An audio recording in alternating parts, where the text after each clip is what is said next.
My name is Michelle Aldrich, and I've worked in this issue for 40 years, from Amorphia to Prop 215, and I live in San Francisco. And at the moment, I've been a patient for quite a number of years with exertion asthma. And as of January 12th of this year, I have lung cancer.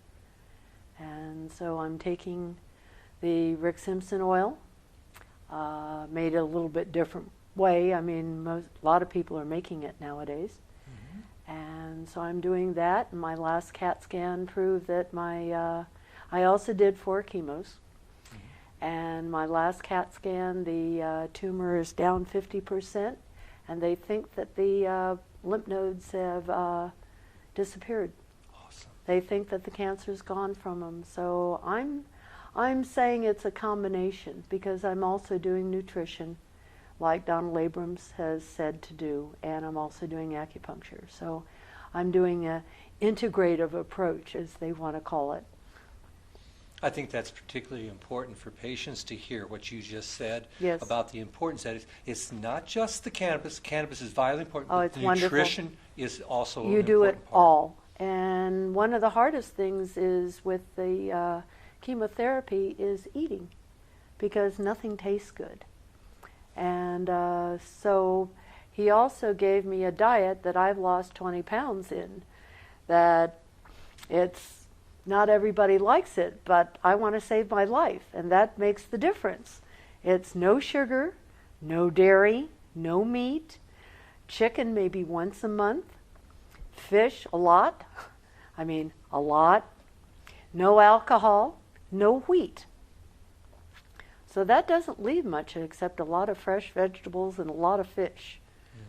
So the diet's not my meat and potatoes that I'm used to, but if it helps cure the cancer, then that's all that counts. This is true. And I think it's really the oil. And I'm having a PET scan on the 10th of May, and so it'll be 3 weeks, and I'm still doing the oil, and finish the oil therapy on May 16th.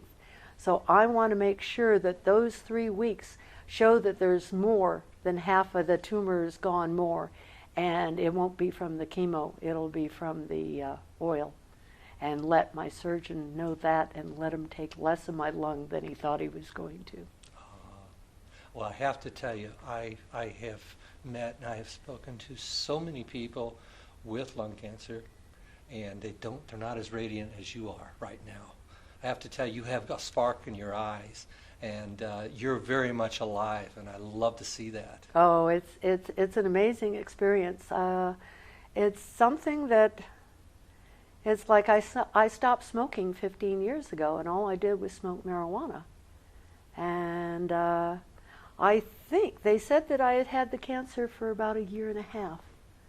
And I bet anything, me smoking all day long, every day, reduce the metastases and also reduce the size of the tumor. I think it probably would have grown a lot faster if I hadn't been smoking. I believe that, for certain.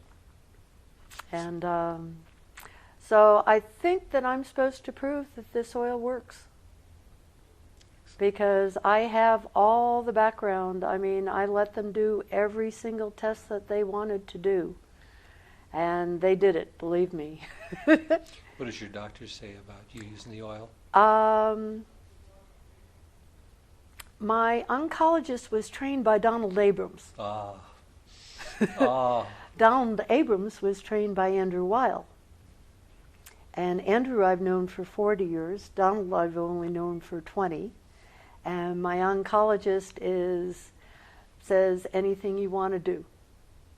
And I gave him all the protocols from Israel that they're using in Israel for it. So all the nurses in the oncology unit that he runs out of his office all have all the information, and I gave them Clint's new book and Gateway to Health. And so, trying to educate them immediately, because they're the ones that front line with all the patients all the time. So I used an Omicron during one of my chemos, and the nurses were amazed. Oh, there's no smoke. And we can't smell anything. Oh, this would be great for hospitals. Ah, wonderful. Yes, that's where it's supposed to be used. That's where it's supposed to be used. Fantastic. But the whole thing has been so synchronistic. I mean, I got back from the DPA conference in November. And about a week later, I was supposed to have lunch with Diane Fornbacher from Skunk Magazine. And I woke up that morning and I thought I had the flu. A week later, I go to the doctor, and it was a new PA. And I thought, okay, I have to train another doctor. Okay. Yes, I think I have bronchitis, but I smoke marijuana. And she says, do you vaporize? And I'm going, okay, this lady knows something. Okay. And I said, well, my husband and I just got the Lifetime Achievement Award from High Times. And her response to that was, well, my brother's the general counsel of High Times. And I thought, okay, this is good. This is good. I don't have to train. She sent me for a chest x-ray, and that's when they said that you have pneumonia, and they also found a little tumor. And that's when the whole thing started. And then, the synchronicity from the oncologist who sent me to the surgeon. I go down to the surgeon's office the same day. The surgeon is the one that did the open heart surgery on Jack Harrer that saved his life. So I get home from his appointment, and who's on the phone but Jeannie Harrer saying, you have to use the oil. And I said, where do you get it? And she told me. And I said, so by Saturday, that was on Wednesday, and by Saturday I had the oil in my possession. It was, it's synchronistic. It's supposed to be. I'm supposed to beat this. I'm supposed to show them that it works. I just wish the federal government would pay attention. There is medical use for cannabis. Oh, certainly. That's what I told Nancy Pelosi a couple of weeks ago.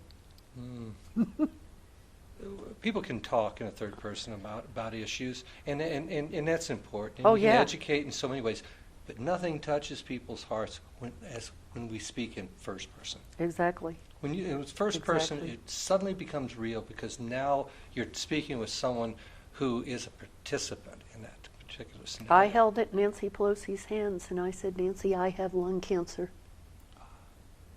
Stop the feds. And the first thing she says, do you have an appointment with Dan? And I said, yes. That's her district man in San Francisco.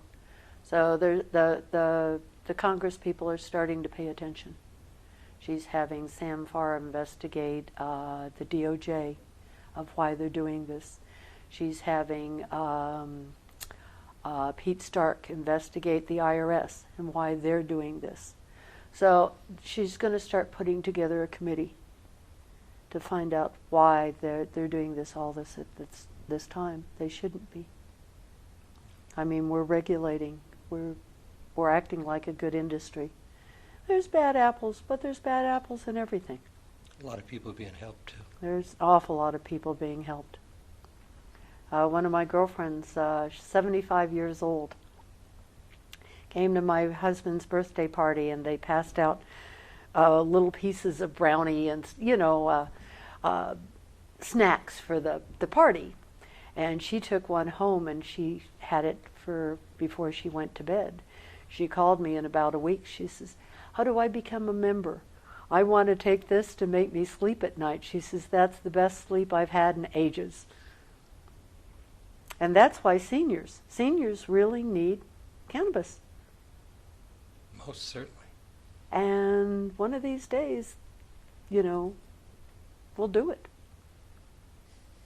Well, that's fantastic. Thank you. Thank you so much, ma'am. Thank you so much for sitting with us. So- I really appreciate it. It means a great deal. You're special. Both of you.